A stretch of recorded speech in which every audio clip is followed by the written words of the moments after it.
سلام كما يتطنحو تخاتلتن فتوتن رارا ميديا وانا موياون ميزاناون تحسوتات سعلات حيزنا قريبنا لنا channelنا لايك شير سبسكرايب بمقبار حبيركمنا تنحو نابزرزرو مابيلنا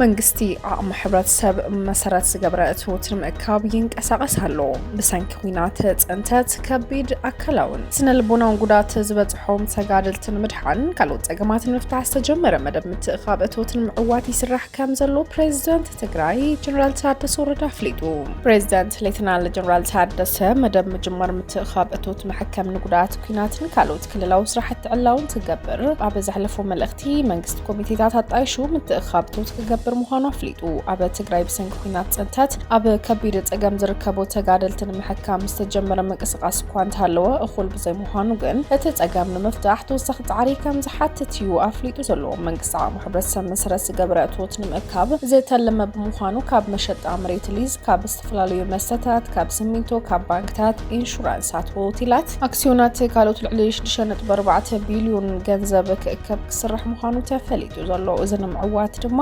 ትካላት ልማዓትን ባንክታትን ካልኦት ሰፍራት ፋይናንስ ሓገዝቲ ክኾና ይግባእ ክብል እቲ ፕሬዚደንት ተሓሳሲቡ ተጋደልትን ምድሓን ፀገማት ትግራይ ንምፍታሕ ካብ ዝግበረ ፃዕሪ ግድኡ ክፍፀም ዝፀውዕ እንትኸውን መተግበሪ ትልሚ መደብ ምትእኻብ እትውት መሐከምን ጉድኣት ኩናት ካልኦት ክልላዊ መደባት ቀሪቡ ብመዳርግቲ ኣካላት እናዘተይሉ ይርከቡ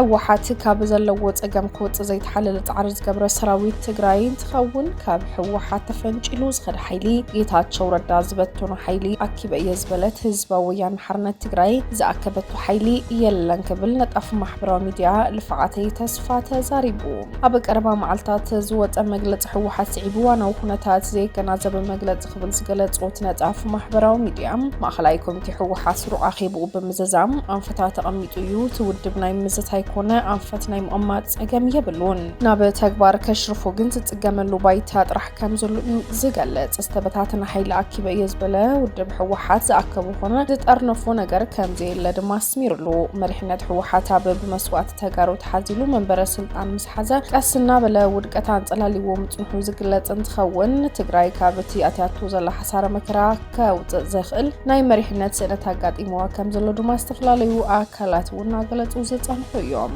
እዚ ድማ ብዋናነት ብምኽንያት ውድቀት መሪሕነት ሕወሓት ትግራይ ዘጋጠማ ዘሎ ቅልውላው ከም ዘሎ ዝገልጹ ኣካላት እዚ ድማ ውድባት ፖለቲካ ትግራይ ምሁራት ተጋሩ ካልእ ክፋል ማሕበረሰብ ትግራይ ነቲ ፀገም ንምእላይ ዝቃለስ ነበረ እኳ ትኾነ ትግራይ ዓቕሚ ራእይ ዘለዎ መራሒ ክትፈጥር ተፀጊማላ ዝብሉ ፖለቲከኛታትን ነጠፍቲ ማሕበራዊ ሚድያ እውን ብሰንኪ ሕወሓት ኣብ ትግራይ ዘሎ ፖለቲካ መልማሱ ፀሊም ደበና ፀላሊና ክብሉ እውን ይስምዑ ኣለዉ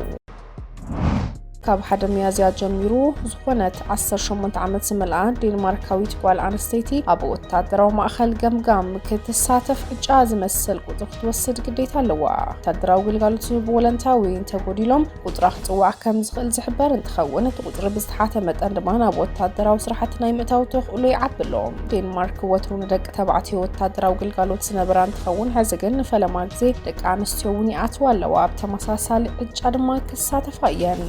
ውሳነ ደቂ ኣንስትዮ ብ2024 ዝተወሰደ እንትኸውን ሩስያ ሙሉእ ብምሉእ ንዩክሬን ድሕሪ ምውራራ ድሕሪ 2 ዓመት ከምኡውን ናይ ኖርዌይ ስዊድን ተመሳሳሊ ስጉምታት ድሕሪ ምውሳድ እዩ ንዝሓለፉ 10 ዓመታት እኹላት ወለንታውያን ስለዝነበሩ ዝኾነ ሰብ ሓይሊ ናብ ወታደራዊ ግልጋሎት ክመፅእ ዘይግደድ እንትኸውን ዴንማርክ ግን እዚኣ ብዝቕፅሉ ዓመታት ንኽቕየር ዝያዳ መናእሰያት ወታደራዊ ግልጋሎት ክገብሩ እያ ትደሊ ኣብ መናእሰያት ደቂ ኣንስትዮ ዴንማርካውያን ብዛዕባ ምልመላ ወታደራዊ ሓይሊ ዝምልከት ዘለዎ ርእይቶታት ዝተሓዋወሰ እንትኸውን كموت هاين دلن كم أون بسلا خوينا هاين دلن كم قال نسيت بعودو جن هوتي كفرح هي زبلاونا يتسألان 4 عامات من الملابق تكون التباهي لازم تحريت ولا 19 عامات تمام عب حد وتادرا وقلقلت بولنتات سرح له وتادرا ما خل جم بقدر دك تبعتي وطرح جاب وزقول نجار تباهيلو عب زر أزمة برعود متهاونا جنت بقي مثلا متبل زيب بوزح من جرتات كتع خوين وزقت لان تخون كاب 9 شمون تم جميرو دك أنستيو زك على زنبرن تخون عب زحل ዝሓለፈ ዓመት ግን ደቂ ኣንስትዮ ርብዒ ካብቶም ወታደራዊ ግልጋሎት ዝዛዘማ እየን።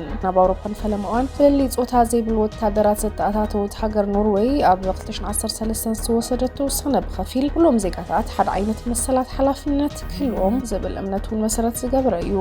ስዊድን ንመሪሕነት ኖርዌይ ተኸቲላ ድማ ሩስያ ንክሪሚያ ድሕሪ ምጉባታ ኣብ 2020 ሆላንድን ደቂ ኣንስትዮ ከምኡውን ደቂ ተባዕትዮን ምእታዊ ሕጊ ኣፅዲቃ ዋላ እኳ ነተፃዊት ክተት ኩሉ ወለንታዊ እንትኾነ ኣብ ቀረባ እዋን ኣብተን ብዙሓትን ኣፀል ዕላማ መጥቃዕቲ ሩስያ ተቃልዓት ተባሂለን ዝቁፀረ ሃገራት ባልቲክ ኤስቶንያ፣ ላትቪያ፣ ሊትዋንያን ደቂ ኣንስትዮ ናብ ወታደራዊ ስራሕ ብምእታው ክትዓት ጀሚረን። ደቂ ኣንስትዮ ካብ 98 ጀሚረን ኣብ ዲንማርክ ኣብ ወታደራዊ ግልጋሎት ቦለንታ ክሰርሓ እየን ፀኒሐን። ሚኒስተር ምክልኻል ላትቪያ ኣንድሬስ ስፕሩድስ ኣብ 2028 ወታደራዊ ግልጋሎት ደቂ ኣንስትዮ ክጅመር ክደፍእ ዝፀንሐ እንትኸውን ናይዚ ምክንያት ብዙሕ ምዃኑ እውን ይዛረቡ። ምክንያቱ ኣብቲ ጎኒ ሓንቲ ወራሪት ሃገር ስለትነብር ኩሉ መዳያዊ ምክልኻል ኣደላዲልና ክንወስድ ኣለና ዝብሉ እውን ኣይተሳንውን።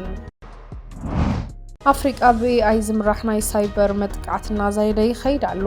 ኣፍሪቃ ብኤአይ ዝምራሕ ናይ ሳይበር መጥቃዕቲ ብቅልጡፍ ናውስኸ ዝኸይድ ዘሎ እንትኸውን ቅልጡፍ ዲጂታላይዜሽን ትዕዘብ እውን ኣላ። ኢትዮጵያ ድማ ኣብቲ ኣህጉር ብበዝሒ ዕላማ ዝግበረላ ሃገር ምዃኑ ኣይተፈሊጥዋ። ኣብዚ ሕዚ እዋን ኣብ ኣፍሪቃ ዝርከባ ትካላት ብማእኸል ገምጋም ኣብ ሰሙን ልዕሊ 3000 ናይ ሳይበር መጥቃዕቲ ይጋጥመን ከም ዘሎ እንትሕበር ካብተን ሃገራት ናይጀርያ ብበዝሒ ዕላማ ዝተገብረላ ክትከውን ከላ ኢትዮጵያ ድማ ሓንቲ ካብተን ብበዝሒ ዕላማ ዝግበር ሃገራት ኣፍሪቃ ኮይና ኣብ ሰሙን ልዕሊ 11,000 መጥቃዕቲ ከም ዝተኻየደ እውን ይሕበር ኣሎ። እዚ ዘይተለምደ ክብል ዝገለጾ በዓል ስልጣን ኢትዮጵያ ብልዕሊኡን ዝፍጸም ዘሎ ልዑል መጠን መጥቃዕቲ ሳይበር ምስ ኣብቲ ሃገር ዝረአ ዘሎ ቅልጣፈ ዲጂታላዊ ትራንስፎርሜሽን ኣተሓሒዙ እውን ትካላት ካብ ወረቐት ዝተመርኮሰ ስራሓት ናብ ዲጂታላዊ ስርዓታት እናተሰጋገራ ግልጋሎት ሂባ መጀመርያን መጥቃዕቲ ሳይበር ዘለዎ ተኣላዕነት ግን ናወስኸ ይኸይድ ከም ዘሎ ድማ እናተሓበረ ዝርከብ እዩ። بقتلت دكتور أندوالم زتخصصن 25 ዓመት ማእሰርቲ ተፈሪድዎ ላዕለዋይ ቤት ፍርዲ ባህር ዳርን ከባቢውን ኣብ ከተማ ባህር ዳር ኣብ ዝርከብ ስፔሻላይዝድ ሆስፒታል ጥበብ ጊዮን ዶክተር ኣንዱዓለም ቅትለት ዝተኸሰሰ ሰብ ን25 ዓመት ማእሰርቲ ተፈሪድዎ ኣሎ።